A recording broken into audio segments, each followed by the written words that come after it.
리스본까지 와서 기승전 건축 이야기. 8명의 건축가들이 함께 포르투갈 여행을 떠난다면 어떨까요? 여행을 핑계로 주구장창 건물만 보다 오진 않았을까요? 8박 10일 동안의 여정을 지금부터 보여드립니다. 비행기에 올라 장장 19시간, 한 번의 경유를 거쳐 리스본에 오전 10시에 도착했습니다.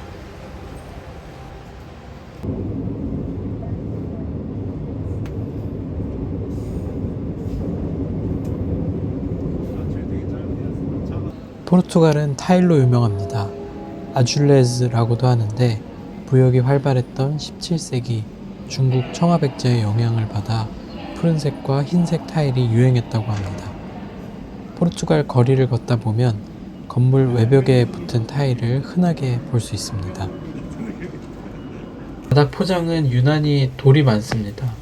칼사다 포르투게사라고 하는데 작은 돌 조각들을 모자이크처럼 패턴이나 이미지로 배열하여 만들어냅니다. 아름답고 역사 문화적 가치가 있지만 단점은 비가 오면 매우 미끄럽다는 것입니다. 언덕을 올라가다 포르투갈의 대표 디저트 파스텔 드 나타와 에스프레소 한 잔으로 당을 충전합니다.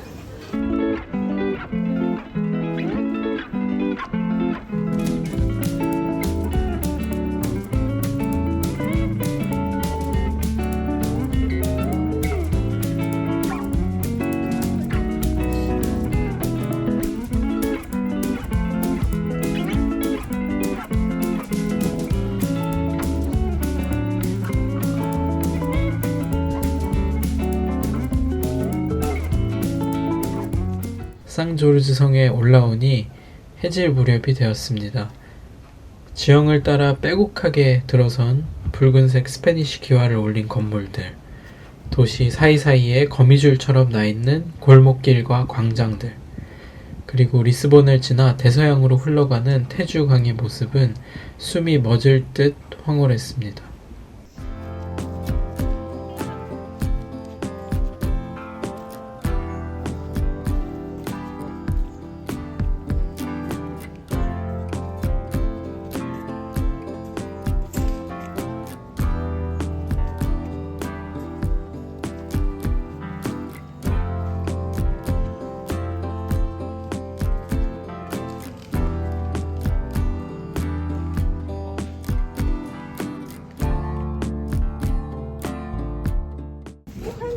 형태네 지금 보니까. 제가 밖에서는 인면이 이렇게 돼 있고 얘는 이렇게 돼 있고 그러니까 그 사이에 이렇게 돼 있고 벽은 또 이렇게 돼 있고 얘는 또 이렇게 돼 있고 굉장히 묘한. 1147년 포르투갈 군주 알폰소 1세가 무어인들을 물리치고 기독교를 회복한 후에 성 조르즈를 수호 성인으로 삼아 이름을 붙였다고 합니다. 포르투갈 왕국 시대에 군사와 정치의 중심지였으나 이후 궁이 이전하면서 방어의 기능만을 하는 요새로 사용되었다고 하네요.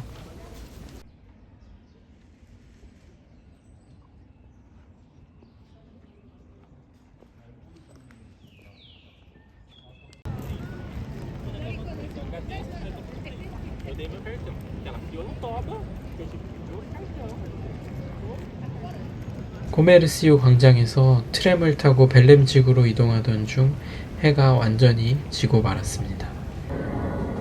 영국의 건축가 아만다 레벳과 포르투갈의 로컬 건축가 마테우스가 협업한 매트는 강변에 자리하고 있습니다.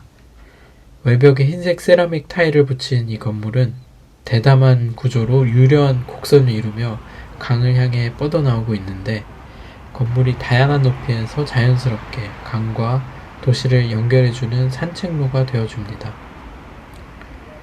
벨렘지구와 이어주는 보행 브릿지도 함께 설계했는데 그 자체가 조형적으로 매우 아름다웠습니다. 둘째 날이 밝았습니다. 오늘은 리스본 숙소 인근의 공원에서부터 일정을 시작합니다. 좌우 대칭의 기하학적 조경이 인상적인 에두아르도 7세 공원은 실은 경사가 꽤나 심한 편입니다.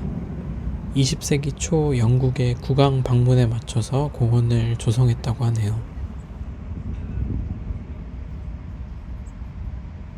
아르메니아 출신으로 석유 기업을 운영해 막대한 부를 축적한 칼루스트 굴벤키안의 유언에 따라 설립된 굴벤키안 재단은 현대미술관을 운영하고 있습니다.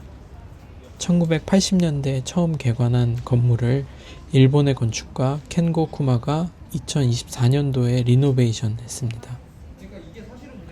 일본의 전통적인 처마 공간 엔가와에서 착안해 건물 전면에 회랑을 만들었습니다.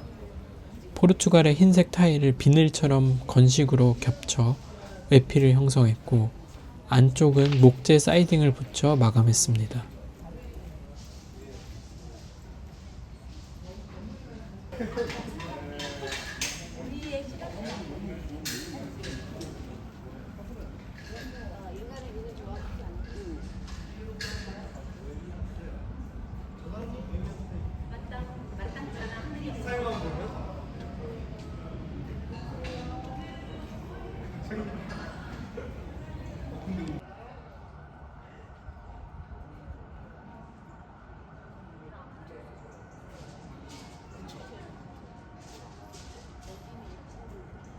정원과 만나는 처마 하부의 높이를 일부러 낮게 설정하고 건물과 만나는 부분은 높게 들어올려 통로의 역할과 정원을 바라보며 휴식하는 테라스의 역할을 우아하게 수행하고 있습니다. 간결한 강구조 기둥이 넓은 지붕 인면을 받쳐주는 모습이 무척 긴장감을 줍니다.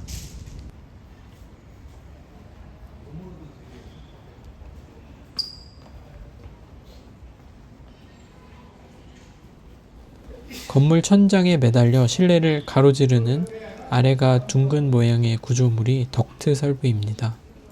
설비 계획까지 꼼꼼하게 챙겼네요. 앞뒤가 큰 창으로 트여 있어서 개방적인 느낌이 드는 로비 공간입니다.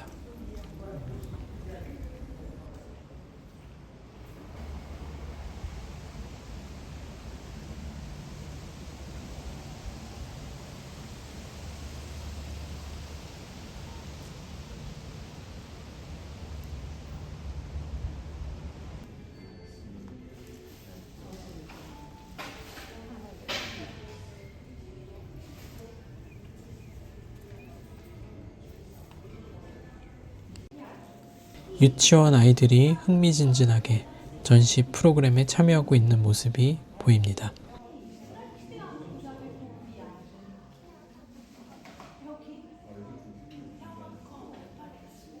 땅에 묻혀있는 높이의 전시 공간에서 정원의 모습이 눈높이로 보입니다. 천장은 바깥의 엔가와에 쓰인 같은 목재 사이딩입니다. 자석으로 붙이고 떼어내는 디테일을 가지고 있다고 하네요. 점심을 먹으러 평점을 보고 찾아간 근처의 포르투갈 백반집. 감자튀김이 푸짐하게 나오고 구운 도미와 조린 야채가 한 플레이트에 올라가 있네요. 디저트로 치즈케이크, 에스프레소까지 완벽한 점심을 누렸습니다.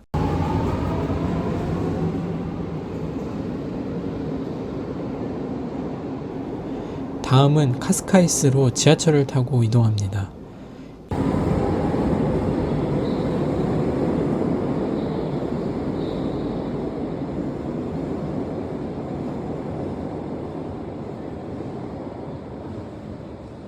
(2011년에) 프리츠커상을 수상한 건축가 소토 드 무라의 대표작입니다. 파울로 헤고는 포르투갈을 대표하는 현대 미술 작가입니다. 붉은색 컬러 콘크리트는 지역에서 많이 사용하는 스페니쉬 기와의 색과 닮아 있습니다. 주변의 맥락을 고려했을 때 이해가 되는 선택입니다. 직사각형의 무늬 거푸집을 대어 마치 흙을 쌓아 만든 것 같은 느낌도 줍니다.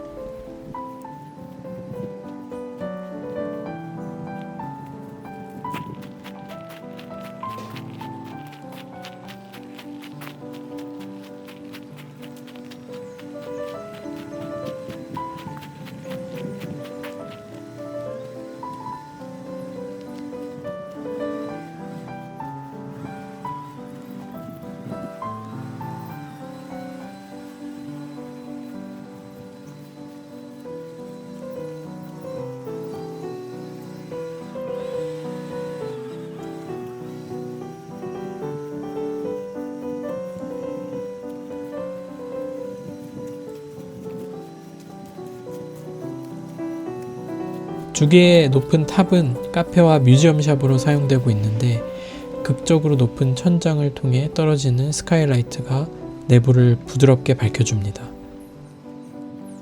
아쉽게도 현재 진행 중인 전시가 없어 바깥을 위주로 둘러보았습니다. 동네를 한 바퀴 돌고 다시 방문하니 잔디밭에 100여 명은 되어 보이는 아이들이 모여서 행사를 하는 것 같네요. 건물을 배경으로 신나게 뛰어노는 아이들을 보니 썰렁했던 건물에 비로소 활기가 도는 느낌입니다.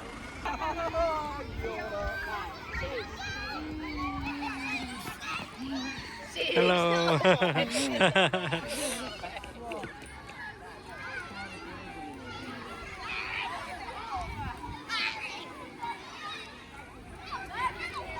마테우스 건물 특유의 안과 밖으로 요철이 있는 평면 구성이 눈에 들어옵니다.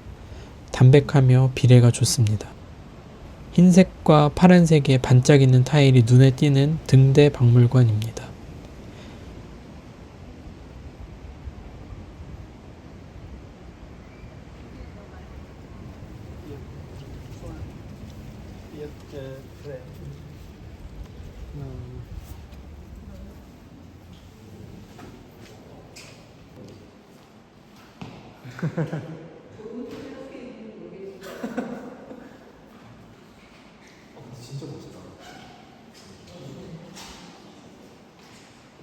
계단을 따라 올라가면 대서양 바다를 향해 시야가 트이고 푸른 하늘과 바다, 순백색의 벽이 대비되어 보입니다.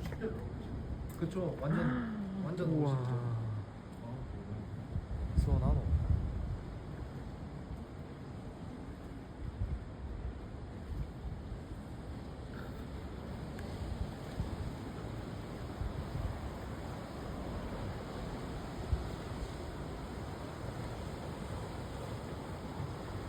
대항해 시대 때 전 세계를 호령했던 포르투갈 사람들의 호방하고 자유로운 영혼을 상상해 봅니다.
저녁에 방문한 곳은 리스본 타임아웃 마켓입니다. 마테우스의 2014년 리노베이션 프로젝트네요.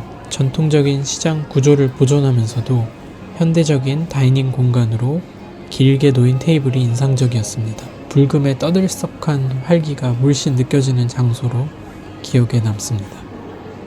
에어비앤비가 호텔보다 좋은 건 획일적인 숙박 공간이 아니라 현지인처럼 살아보는 경험을 할 수 있다는 점에서겠죠. 집으로 가는 오래된 골목에서 뼈다귀 모양 열쇠로 문을 열면서 창문 너머 보이는 풍경에서 비좁은 샤워부스에서 리스본의 감성을 느낍니다. 오리엔트역은 산티아고 칼라트라바의 설계로 98년도 엑스포에 대비하여 지어졌습니다.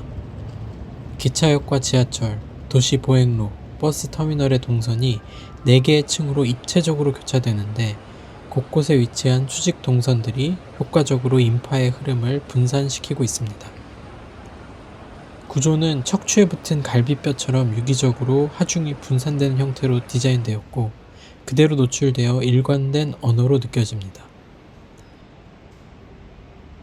최상층 슬라브에 불투명한 유리 블록을 넣어 빛이 천장에서 들어오는데 사람들의 분주한 발걸음이 아래에서 비쳐 보이는 것이 흥미롭습니다.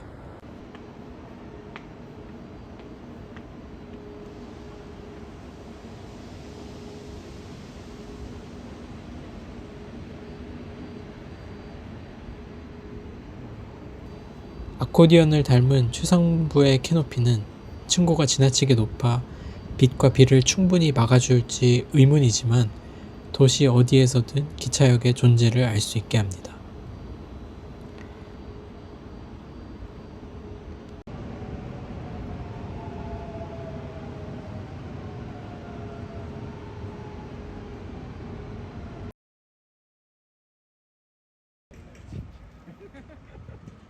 엑스포지구입니다.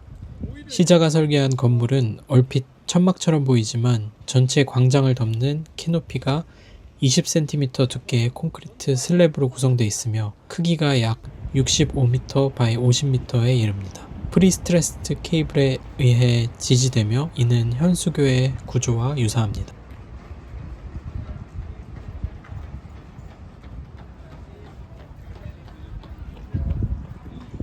리스본에서 서쪽을 향해 내륙 지방으로 향합니다. 드넓은 평원에 올리브와 코르크, 포도나무가 산재해 있습니다. 차로 1시간여 달려 도착한 와이너리는 잘 꾸며진 거대한 쇼룸이었습니다. 상업적 의도로 지어진 곳이다 보니 다른 사람의 표현을 빌리자면 진정성이 느껴지기보다는 느끼하다고 할까요? 원형 경사로만 봐도 콘크리트의 모습을 하고 있지만 사실상 매끈하게 덧붙여 만든 가벽이었습니다.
두 번째 숙소는 12세기부터 이어져 내려오는 수도원을 호텔로 레노베이션한 건물입니다.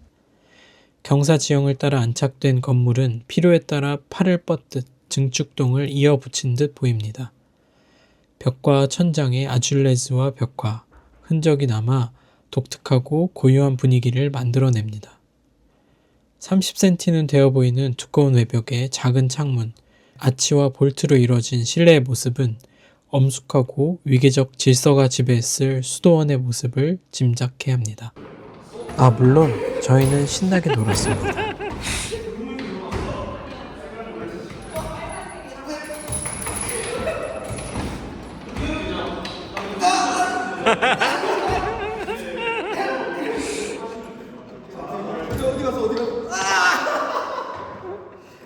이거 어려운데요?